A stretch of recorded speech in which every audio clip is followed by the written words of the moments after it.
Hello again, it's Dr. Jimmy, and this is my 12th video in the series of Horror Nights history, specifically for the event of Halloween Horror Nights 19, ripped from the silver screen. The event that was held in the year 2009 and was all about the movies. Yes, quite fun. And I have discussed the first 5 haunted houses, the ones based on Frankenstein, Dracula, the Wolfman, Chucky, and Saw. And I had started talking about a haunted house featuring many different horror films within the elegant presentation of the Universal Palace Theatre, the grand cinema palace from bygone years, haunted by the iconic Julian Browning, the Usher. Quite fun. And I began speaking of this house, but I kept digressing, going over the last 2 videos, the whole evolution of the entire genre or sub-genre of haunted houses that are based on multiple horror movies presented together in an anthology format, so to speak, and talked about how that had been developed over the years and about how the whole acquisition of intellectual property rights for haunted attractions at Orlando and the Universal House evolved over the years up to the point of 2009, of course, with some other interesting digressions and theories about what's going on this year, here and then, speculations and puzzlements and whatnot. And so I had 2 bloody videos over 20 minutes each, and I still haven't described the actual scenes within Silver Screams itself. Frustrating, everybody! And now, as promised, I shall now describe what was actually in the Blading House in the first place. As I said, it was presented in the Parade Building, Building 79, which is located behind Kids Zone. Back in that area, a large warehouse originally designed to host the parade floats for the Mardi Gras during the time of year when they weren't having a Mardi Gras. Thus often referred to as the Parade Building. And this was only the second house to ever be in that building, I must remind you, because that building made its debut at Reflections of Fear the year before for the House Scary Tales of Nightmare Continues. Or was it Once Upon a Nightmare? I can never remember the name of that house. I think it's Once Upon a Nightmare. Yeah. But it's the 3rd Scary Tales house. So, when you entered it, there was no outside facade at all. And they decided by this point that this building didn't really lend to an outside facade. They did the facade inside the house. So when you go into the warehouse, suddenly you find yourself looking at the Universal Palace Cinema itself in all its grandeur. And you've seen it already on the website. You'd seen this in the commercial where there's Julian coming out of the front of the cinema. Tickets, please. And here you are in the exact place you'd seen in the commercial. It isn't just a set. It isn't something they built somewhere else. Now you're there. This is the Universal Palace Cinema. Here it is, the great theatre and the marquee. But it's faded, dilapidated, run down. There's letters falling off of the marquee. It looks like it's just completely gone. And then all of a sudden, the lights go up. All of a sudden the lights go up. It becomes bright again.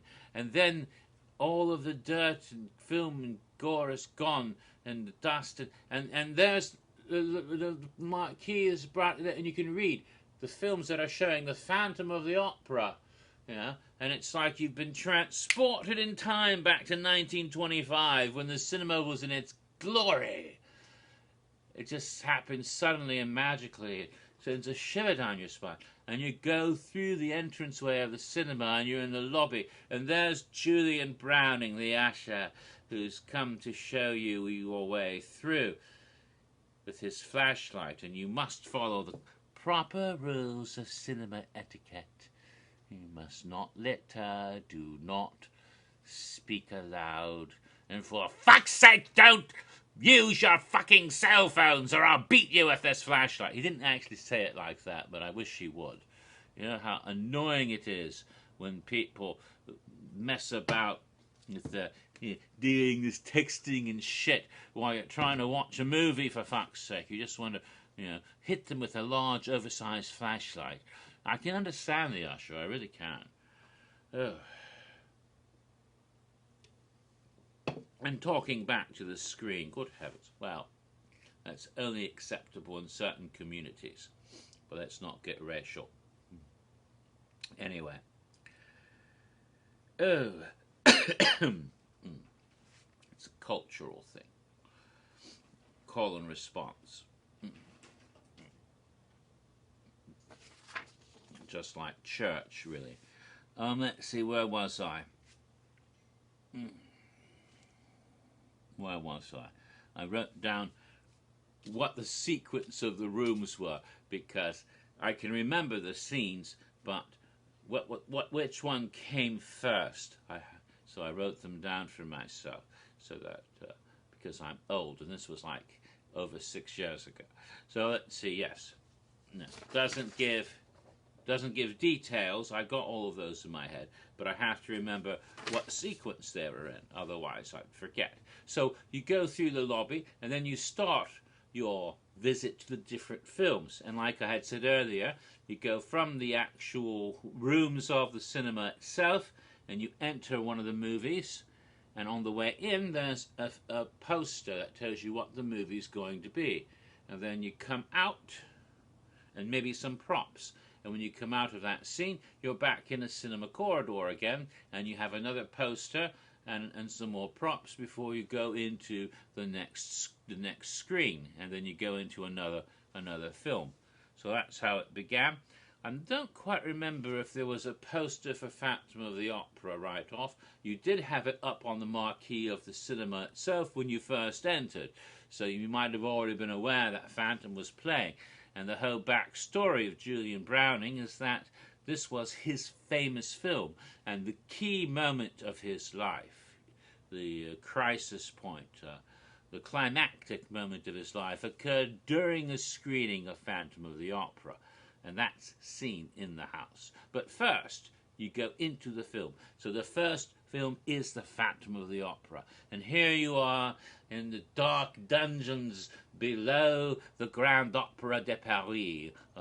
You're underneath the Paris Opera House itself, and you're wandering through, and there's the Phantom with his weird mask playing on his organ, and the music blasts out at you, and then you go around the corridor, and suddenly there he is again coming out at you, and this time he doesn't have the mask on, and it's well, let's see, I used to be able to do this, I don't know how well it was with my glasses on, but that, whole nose thing, and gaunt face. I can't do a gaunt face so much anymore because fat. But that whole, big eyes and skull-like appearance of the Phantom as he was with Lon Chaney, and he's there and he comes out at you, and that's lovely. So you have this little jauntily scare of the Phantom. The first time he really appeared at the event outside of early Beetlejuice performances, and you go through that, and then you're back into the cinema again, and then you come across another lovely poster, and this features the Lionsgate motion picture My Bloody Valentine in 3D. And I think there's a box of chocolates in a heart-shaped box sitting on a prop or something like that, or maybe it was the miner's pickaxe and helmet. but there was something from the movie that was there. And then you go into it, and you're in the hospital. You're in the hospital from that movie, and you see the bloody graffiti, Valentine graffiti that Harry Warner, the evil miner, 49er, whatever, 69er, no, not that kind of movie, but a bit of a more, it would be a bigger hit if it had been. But he's there with his pickaxe, and he comes lurching out, and you see some of the victims with their hearts ripped out lying on the hospital beds, and the miner with his pickaxe swinging at you, and it's quite startling. There's a couple of different rooms you go through for that, but it's all the hospital scenes from that movie. And then back to the cinema corridors, and once again you see the next cinema poster, some John Carpenter's The Thing, and there was something there on the little table, on a little chair outside. I think it might have been one of the experimental petri dishes, and maybe something from the Arctic installation, I don't remember, but one of those little petri dishes where they tested the blood with the electrical thing, and it leaked out, and you knew it was an alien. I think that little device was there on that thing. And you go into the scene. You're in the Arctic base, and it's only a small scene, mind you, but I think you did have at least one turn around a corner, and that allowed for Macready or somebody who was possessed by the alien to come out and thump at you. Didn't have a lot of the more elaborate scenes that you had, say, back in 2007. And certainly not what they would do with The Thing later, in 2011. But there were some of the monstrosities from that they still had that they used in this, but it was a very brief scene, but it gave you the flavor of The Thing as you went through it. Then you come out of there and back into another corridor of the cinema, and here's another poster, and this was the one they had to fake. Army of Darkness was released by Universal.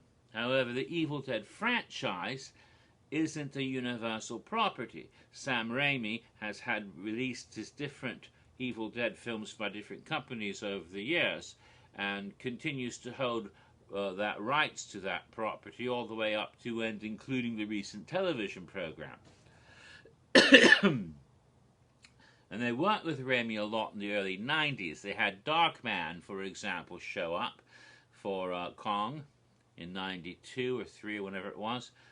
They had, I think it was 92, they had a Time Cop themed, a deliberately Time Cop themed Bill and Ted show in the early 90s at one point too. So they had a certain relationship going on at one point with Sam Raimi, but somehow, I don't know if it deteriorated or the wrong people left or what, but they wanted very badly to do an Evil Dead house. They wanted very badly to do an Evil Dead something, and they always had trouble trying to get that.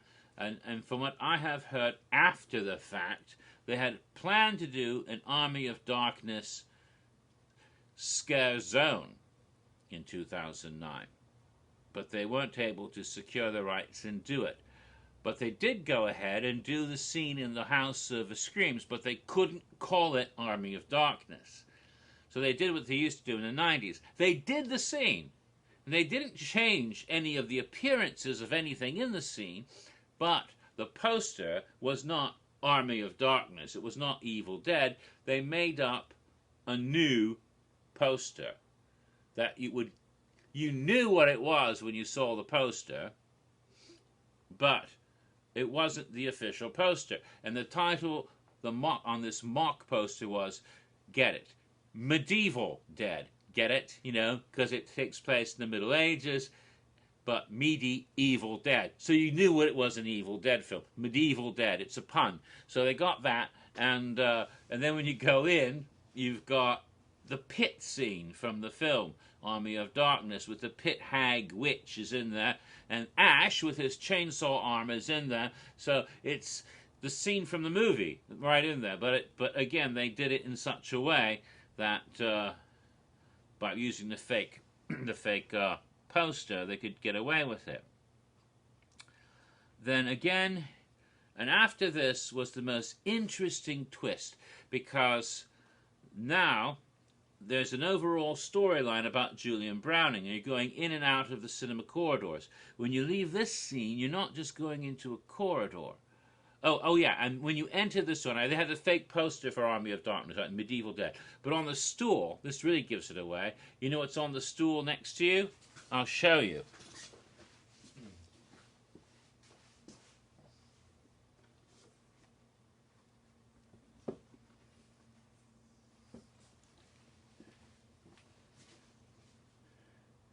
Something that looked quite a bit like this. Yeah.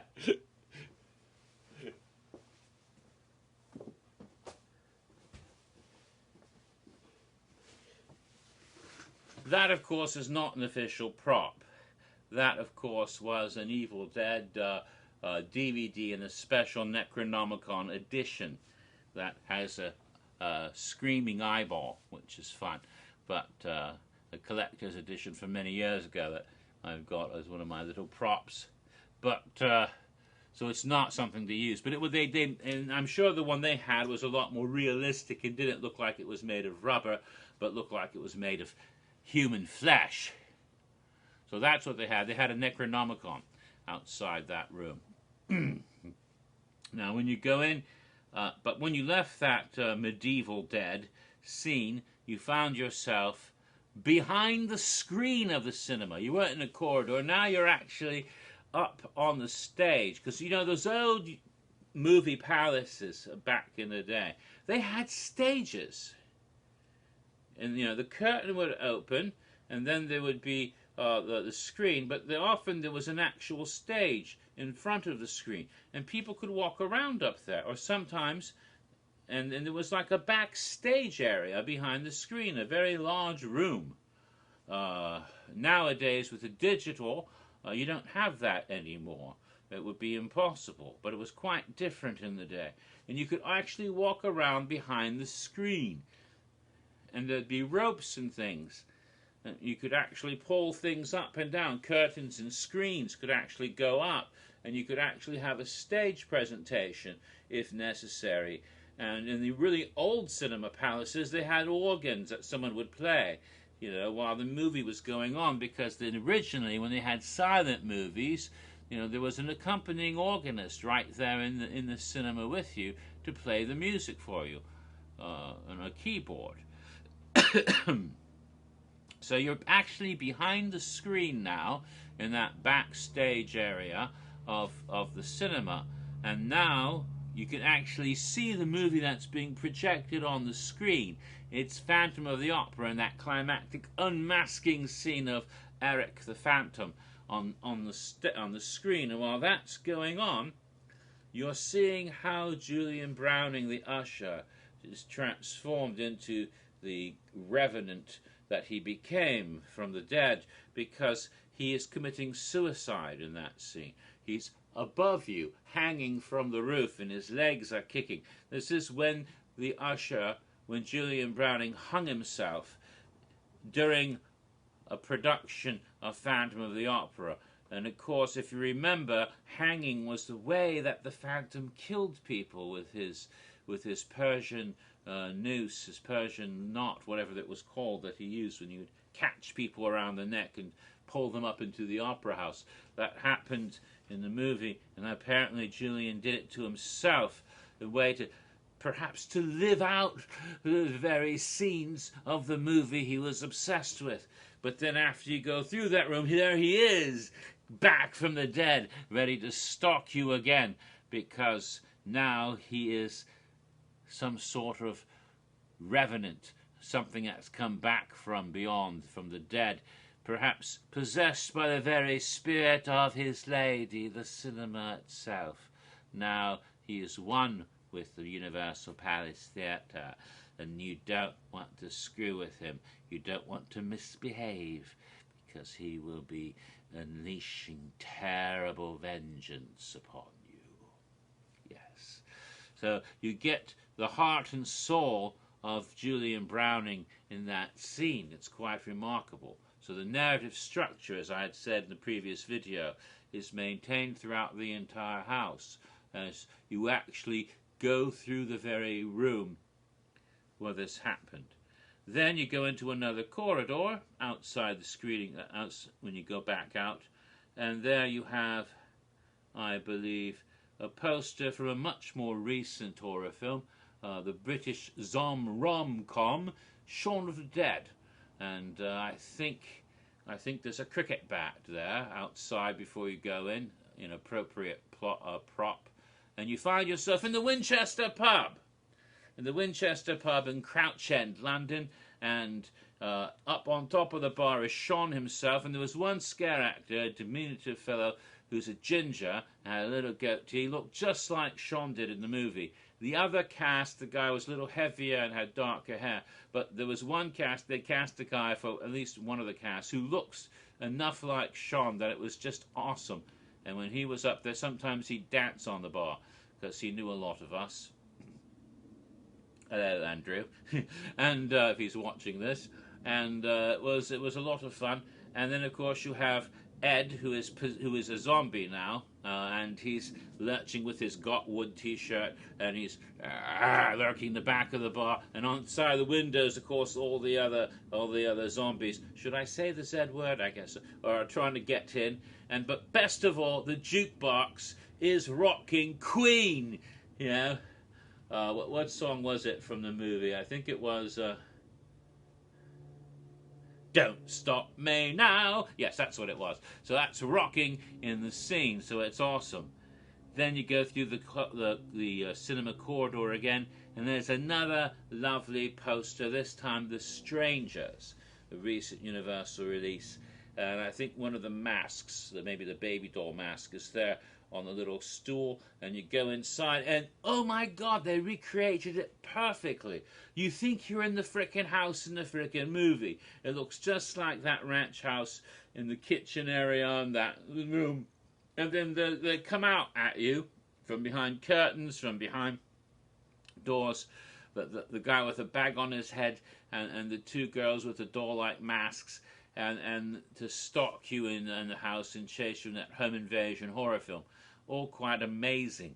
So all that, and then finally a last scene with the usher, and as you exit the cinema, and that's the end of Silver Screams. So there, I got through every scene of the movie, every scene of the house. Finally, took me 3 videos. That was Silver Screams.